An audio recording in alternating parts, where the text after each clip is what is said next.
মৰমৰ ছাত্ৰ ছাত্ৰীসকল, আমি আজি আকৌ দ্ৰুতপাঠ বৈচিত্ৰ্যময় অসমৰ দ্ৰুতপাঠ লৈ আহিছোঁ।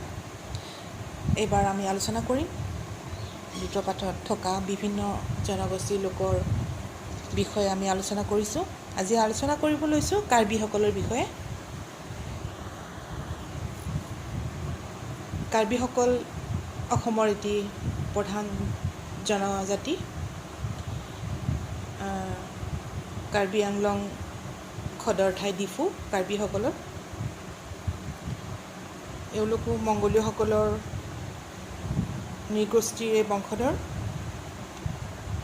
অসমৰ জনজাতিসকলৰ লগত সকলোৰে লগত সুৰক্ষা কৰি তেওঁলোকে আহিছে আৰু তেওঁলোকৰ এয়া সৰলতা সহনশীলতাৰ বাবে সকলোৰে মাজত প্ৰিয়। নিজকে অসমীয়া বুলিও গৌৰৱবোধ কৰে তেওঁলোকে।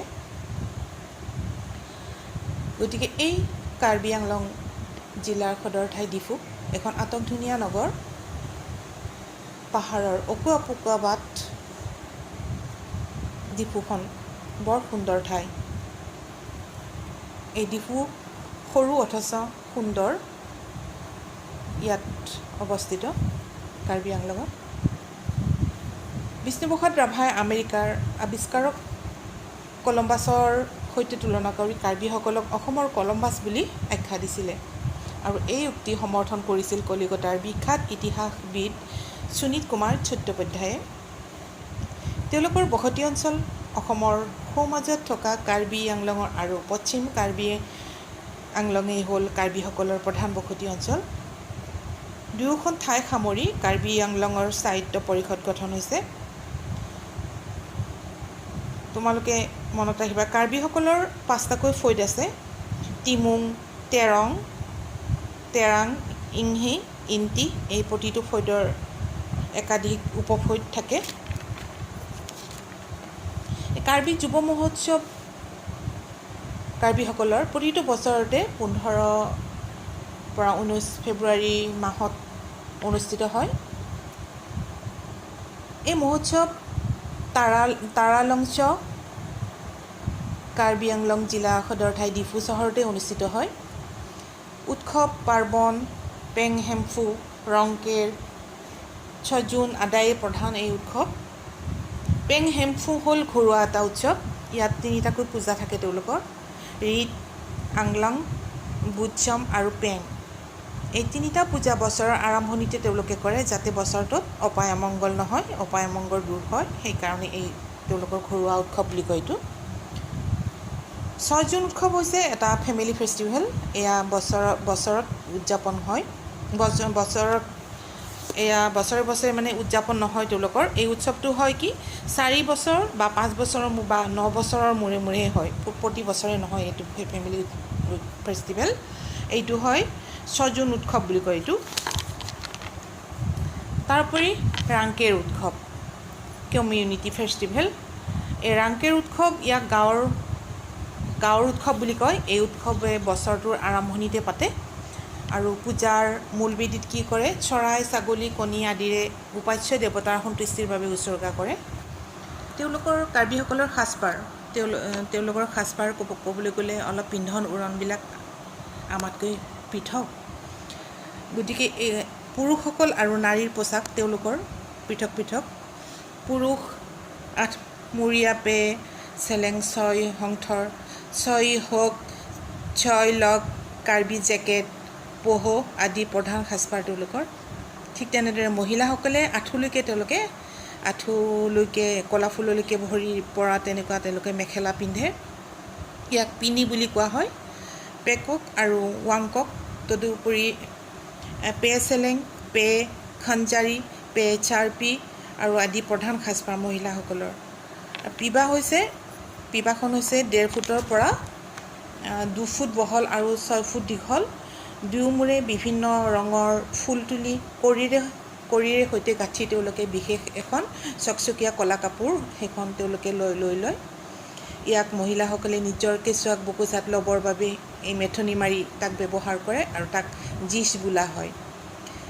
তেওঁলোকৰ অলংকাৰৰ ক্ষেত্ৰতো সুন্দৰ সুন্দৰ তেওঁলোকে মণি মুকুতাৰ অলংকাৰবিলাক তেওঁলোকক পিন্ধা দেখা পোৱা যায়।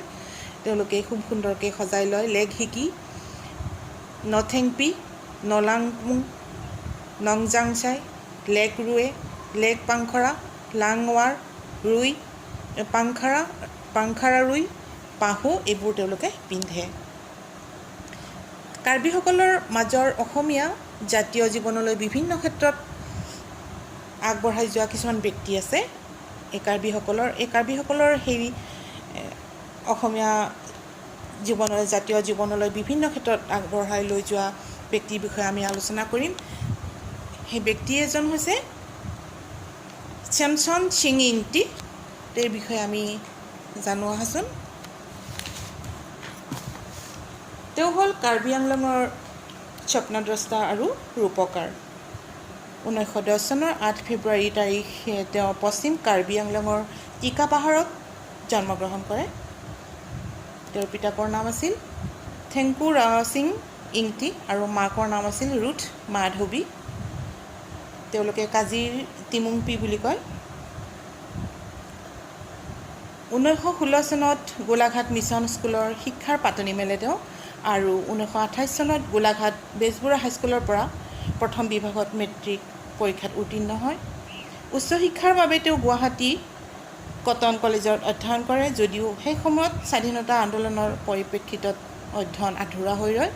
পিছত তেওঁ 1933 চনত চিলেটৰ মুৰাৰী চান্দ কলেজৰ পৰা সুখ্যাতিৰে চূড়ান্ত পৰীক্ষাত উত্তীৰ্ণ হৈ কাৰ্বি জাতিৰ প্ৰথম স্নাতক ৰূপে সুখ্যাতি অৰ্জন কৰে। তেওঁ স্নাতক ডিগ্ৰী গ্ৰহণ কৰাৰ পাছতে গোলাঘাট বেজবৰুৱা হাইস্কুলত শিক্ষকতাও কৰে। 1933 চনত মিকিৰ হিলছ ট্ৰেক গঠন হোৱাত ইংৰাজ চৰকাৰে তেওঁক মাতি আনি 1934 চনত নগাঁও জিলাৰ শিক্ষা বিভাগৰ উপ পৰিদৰ্শক পদত নিযুক্তি দিয়ে। তেওঁ নিজেই কেইবাখনো কাৰ্বি ভাষাৰ পাঠ্যপুথি লিখি অসমীয়া মাধ্যমৰ বিদ্যালয়সমূহত অতিৰিক্ত পাঠ্যপুথি হিচাপে পাঠদান কৰায়। তেওঁ লিখা পুথিকেইখন হৈছে বিটুচ কিতাপ, কালাখা কিতাপ, টেম্পুৰু আৰু ৱপি। গতিকে এইজনা চেমচন সিং ইংতি নামবিলাক তোমালোকে মনত ৰাখিবলৈ চেষ্টা কৰিবা। অকণমান কাৰ্বিসকলৰ নামবিলাক অকণমান আনকমন, মানে অকণমান টান। তোমালোকে ভালদৰে পঢ়িবা আৰু মনত ৰাখিবলৈ চেষ্টা কৰিবা। তাৰপিছত এই কাৰ্বিসকলৰ আন এজন ব্যক্তি আছে, আমি তেওঁৰ বিষয়েও জানোচোন। চামসিং হানছে বুলি মন কৰিবা। চামসিং হানছে এজন লেখক। তেওঁ কবি, একেদৰে গীতিকাৰ, ঔপন্যাসিক, কথাছবি প্ৰযোজক, ৰাজনীতিবিদ, সাহিত্যপ্ৰেমী ব্যক্তি। তেওঁ নগাঁও জিলাৰ সৰুবাট মৌজাৰ অন্তৰ্গত পণ্ডিতঘাট বা আৰ্হিকেলক গাঁৱৰ 1948 চনত এপ্ৰিল মাহত 18 তাৰিখে তেওঁৰ জন্ম হয়। তেওঁৰ পিতৃৰ নাম আছিল জয়সিং হানছে আৰু মাতৃৰ নাম আছিল কায়েট তেৰম্পি। বাল্যকালতে পৰিয়ালটোৱে পুৰণি স্থান পৰিত্যাগ কৰি সংক্ৰাম নামৰ ঠাইলৈ স্থানান্তৰিত হয় আৰু তাতে স্থায়ীভাৱে বসতি স্থাপন কৰে। আৰু সংক্ৰাম প্ৰাথমিক বিদ্যালয়তে শিক্ষা জীৱন আৰম্ভ হয়। পাছলৈ টিকা মধ্য ইংৰাজী বিদ্যালয়ত আৰু কামপুৰ মধ্য ইংৰাজী বিদ্যালয়ত শিক্ষা গ্ৰহণ কৰে। ডিফু চৰকাৰী বালক বিদ্যালয়ত ভৰ্তি হয় যদিও প্ৰৱেশিকা পৰীক্ষাত উত্তীৰ্ণ হ'ব নোৱাৰাত সেনাবাহিনীৰ চাকৰি তেওঁ কৰে। 3 বছৰ পিছত চাকৰি ইস্তফা দি 1967 চনত তেওঁ বৈঠালাংছু উচ্চ ইংৰাজী বিদ্যালয়ৰ পৰা হাইস্কুল শিক্ষান্ত পৰীক্ষাত উত্তীৰ্ণ হয়। 1973 চনত তেওঁ স্নাতক ডিগ্ৰী লাভ কৰে। তাৰোপৰি ভাষা সাহিত্যৰ বিকাশ আৰু উন্নয়নৰ বাবে তেওঁ কেইবাখনো পুথি কাৰ্বি আৰু অসমীয়া ভাষাত প্ৰণয়ন কৰি প্ৰকাশ কৰিছিল। সেইবোৰৰ ভিতৰত নাম তাই হাইমু, কাৰ্বি প্ৰণয় গীত, ছাবিন আলুং, কাৰ্বি ৰামায়ণ, কুমলিন, ৰমিৰ এমুঠি কাৰ্বি কবিতা অনুবাদ আৰু চেৰ হংচেং নামৰ এখন গ্ৰন্থ উল্লেখযোগ্য। 1983-84 চনত কাৰ্বি নামেৰে আমিৰ কাৰ্বি সাহিত্য সভা সাধাৰণ সম্পাদক, 1984-85 চনত সভাপতিৰ আসনো অলংকৃত কৰে। খ্ৰীষ্টীয় 1985 চনত বিধানসভাৰ সাধাৰণ নিৰ্বাচনত ডিফু সমষ্টিৰ পৰা নিৰ্বাচিত হৈ অসম মন্ত্ৰীসভাত কেবিনেট মন্ত্ৰীত্ব লাভ কৰিবলৈ সক্ষম হয়। 1998 চনৰ জানুৱাৰী মাহৰ 13 তাৰিখে সকলোকে ম্ৰিয়মান কৰি ইহ সংসাৰৰ পৰা চিৰকালৰ বাবে তেওঁ বিদায় লয়। কাৰ্বি ভাষা সাহিত্যৰ সাধক, এজন পথপ্ৰদৰ্শক হিচাপে তেওঁৰ নাম আমাৰ মাজত সদায় অমৰ হৈ থাকিব। কাৰ্বিসকলৰ আন এজন ব্যক্তি হৈছে বংলং তেৰাং। বংলং তেৰাং কাৰ্বি সাহিত্যৰ এজন পুৰোধা ব্যক্তি। বংলং তেৰাঙৰ জন্ম হয় 1909 চনৰ অক্টোবৰ মাহৰ 10 তাৰিখে দিলাই নদীৰ কাষৰ নিহাং লাংচান নামৰ ঠাইত। তেওঁৱেই কাৰ্বি সাহিত্যৰ প্ৰথম লিখিত ৰূপ প্ৰদান কৰে। তেওঁৰ পিতৃৰ নাম আছিল ছাৰ তেৰাং আৰু মাকৰ নাম আছিল কাৰেং টিছপ্পি। তেওঁ 13 বছৰ বয়সৰ পৰা সাহিত্য ৰচনা আৰম্ভ কৰিছিল। তেওঁ লিখা কিতাপসমূহ হৈছে ৱাৰ্ড বুক, আদাম আচাৰ, বিবাহ নিয়ম, ৰকাচেন, হাইমু, শ্বেৰ হংথম, কাৰ্বি কপুচন, কাৰ্বি চৰংজে, আৰণ আটেং আৰু ৰংলিন, ছাৰ আলুন আৰু ছাৰ লামচাং। 1973 চনত কাৰ্বি সাহিত্য সভাৰ তৰফৰ পৰা কাৰ্বি সাহিত্যৰ পুৰোধা ব্যক্তি তেওঁ পুৰস্কাৰ প্ৰদান কৰে। অসম চৰকাৰৰ তৰফৰ পৰা এককালীন মাননি প্ৰদান কৰাৰ লগতে সাহিত্যিক পেঞ্চনো প্ৰদান কৰা হয়। এইজনা পুৰোধা ব্যক্তিয়ে সকলোকে এৰি 2001 চনৰ জুলাই মাহৰ 17 তাৰিখে ইহলীলা সম্বৰণ কৰে।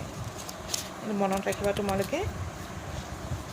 বংলং তেৰাং, তেওঁ জন্ম হৈছিল 1909 চনৰ অক্টোবৰ মাহৰ 10 তাৰিখ।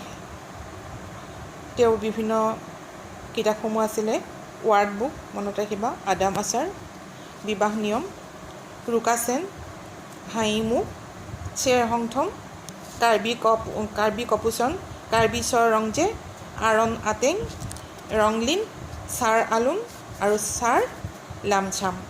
মনত ৰাখিবা। তোমালোকক এনে চমুটোকা কেতিয়াবা এশাৰী দুশাৰী ভিতৰৰ দুই এটা কিবা সুধি দিব পাৰে, যাতে তোমালোকে কেৱল পঢ়ি মনত ৰাখিবা। পঢ়িব লাগিব, বাৰে বাৰে পঢ়িবা বা বাৰে বাৰে শুনিবা, তোমালোকে এইটো মন কৰিবা। তাৰোপৰি কাৰ্বিসকলৰ আন এজন ব্যক্তি হৈছে লংকাম তেৰণ। তেওঁ এজন সুসাহিত্যিক। এই লংকাম তেৰণৰ জন্ম হয় 1932 চনত। তেওঁৰ দেউতাকৰ নাম আছিলে ডিপলু তেৰং আৰু মাকৰ নাম আছিলে কাছাই হানচেপি। 1957 চনত কাছে ৰংহাপীৰ লগত তেওঁৰ বিয়া হয় আৰু 1964 চনৰ মিকিৰ পাহাৰ জিলা পৰিষদৰ জন সম্পৰ্কৰক্ষী বিষয়াৰ পদত মনোনীত হয়। তেওঁ কাৰ্বি আদৰবাৰৰ সাধাৰণ সম্পাদক আৰু সভাপতি পদও অলংকৃত হৈছিল। কাৰ্বি সাহিত্য সভাৰ প্ৰতিষ্ঠাপক সভাপতি আৰু 1986 চনৰ কামপুৰ অধিৱেশনৰ অসম সাহিত্য সভাৰ উপসভাপতি পদতো কাৰ্যনিৰ্বাহ কৰিছিল। ৰচিত, সংকলিত আৰু অনুদিত গ্ৰন্থ মুঠ তেওঁৰ 41খন আছিল। তেওঁৰ দ্বাৰা ৰচিত গ্ৰন্থ আছিলে ৰং কেচেং, তামাহিদি, কিতাপ কিমি, কাৰ্বি লামকুৰু আৰু কাৰ্বি জনগোষ্ঠী, কাৰ্বি লামকুৰু লামচেং আৰু কাৰ্বি ভাষাৰ পৰিচয়, কাৰ্বি লামতাচাম ইত্যাদি তেওঁৰ ৰচিত গ্ৰন্থ। তোমালোকক ইয়াত এওঁলোকৰ চমুটকা তোমালোকক দিব পাৰে। চেমচন চিঙিন্তি, বংলং তেৰাং, চামচিং হানচে, লংকাম তেৰণ। চমুটকা হিচাপে হয়তো কোনোবা এটা দি দিব পাৰে। বেছি মাৰ্কৰ নাথাকে, তোমালোকে 10 মাৰ্কমানৰ তোমালোকৰ ইয়াৰ পৰা আহিব পাৰে। তোমালোকক সুধিব পাৰে কাৰ্বিসকলক অসমৰ কলম্বাছ বুলি কোনে কৈছিলে? কাৰ্বিসকলক অসমৰ কলম্বাছ বুলি বিষ্ণু ৰাভাই কৈছিলে। ঠিক তেনেদৰে তোমালোকে লিখিব লাগিব। কাৰ্বিসকলৰ সাজপাৰ ভালদৰে লেচনটো পঢ়িলে সাজপাৰখিনিও তোমালোকৰ মনত থাকিব, তেনেকৈ লিখিব পাৰিবা। তোমালোকক কাৰ্বিসকলৰ পৰম্পৰাগত সাজপাৰৰ বিষয়ে লিখিলে থুমুলকৈ তোমালোকে অলপ লিখি দিবা। পাঠটোত মই তোমালোকক কৈয়ে দিছিলোঁ সাজপাৰৰ বিষয়ে, যে তেওঁলোকৰ পুৰুষ নাৰীৰ পোচাকবিলাক সাধাৰণতে পৃথক পৃথক হয়। পুৰুষৰ আঁঠুমূৰীয়া চেলেং বুলি কয়, আৰু 6 হংথৰ, 6 ইক, 6 লক, কাৰ্বি জেকেট, পোহ আদিয়েই তেওঁলোকৰ প্ৰধান। এই 6 হংথৰ আজিকালি কাৰ্বি জেকেট বুলি পৰিচিত। 6 হংথৰ কাৰ্বি জেকেট বুলিয়ে কয়। পহু কাৰ্বি মাফলাৰ বুলি কয়। এইটো পহু 4ৰ পৰা 5 ইঞ্চি বহল আৰু প্ৰায় 5ৰ পৰা 6 ফুট দীঘল, দুয়োমূৰে বিভিন্ন ৰঙৰ ফুল তুলি মাফলাখনৰ ফুল তুলি লোৱা হয়। তেওঁলোকৰ কাৰ্বি মাফলাৰ বুলি কয়। তাৰোপৰি চেপান আবু বুলি এখন চকচকীয়া কাপোৰ এখন ক'লা কাপোৰ এখন ব্যৱহাৰ কৰে, প্ৰায় 3 ইঞ্চি বহল, প্ৰায় 6 ফুট দীঘল, দুয়োমূৰে কৰিৰে সম্মিলিত বিশেষ চকচকীয়া কাপোৰ। ইয়াক ডেকা ল'ৰাবিলাকে ব্যৱহাৰ কৰে। তাৰোপৰি নাৰী সাজপাৰবিলাক হৈছে পিনি, তাৰপিছত পেকক, ওৱানকক, তদুপৰি পে চেলেং, পে খঞ্জাৰী, পে চাৰ্পি আদি তেওঁলোকৰ নাৰীসকলৰ প্ৰধান সাজপাৰ। তাৰোপৰি পিবা হৈছে 1.5 ফুটৰ পৰা 2 ফুট বহল, 6 ফুট দীঘল, দুয়োমূৰে বিভিন্ন ৰঙৰ ফুল তুলি তেওঁলোকে কৰিৰে গাঁঠি লয় সেই কাপোৰখন। ইয়াত মহিলাসকলে কেঁচুৱাসকলক বুকুচাত ল'বৰ বাবে ব্যৱহাৰ কৰে, সেইটোক পিবা বুলি কয়। সেইটো তোমালোকে মনত ৰাখিবা। তাৰপিছত তোমালোকক সুধিব পাৰে অলংকাৰ। অলংকাৰখিনিও তেনেকৈ মনত ৰাখিবা। অলংকাৰৰ কি পিন্ধে: লেগ হিকি, নথেংপি, নংলাংপ আৰু নজাংচাই, লেগ ৰুৱে, লেগ পাংখাৰা, লাঙৱা, ৰুই পাখাৰা, ৰুই পাহু আদি প্ৰধান এইবিলাক অলংকাৰ। মণিমুকুতাও পিন্ধে তেওঁলোকে। তাৰপিছত তোমালোকক আন এটা প্ৰশ্ন সুধিব পাৰে, কাৰ্বিসকলৰ উৎসৱ পাৰ্বণৰ সম্পৰ্কে সুধিব পাৰে। কাৰ্বিসকলৰ উৎসৱ পাৰ্বণো তেনেকৈ লিখিবা। তেওঁলোকৰ উৎসৱৰ ভিতৰত চকেৰয়, তাৰপিছত পেং হেম্ফু, ৰংকেৰ, 6 জুন আদি তেওঁলোকৰ উৎসৱ প্ৰধান। চকেৰয় কাৰ্বিসকলৰ উল্লেখযোগ্য তেওঁলোকৰ এটা পূজা, ঘৰুৱা পূজা, লখিমী চপোৱা উৎসৱ বুলি কয়।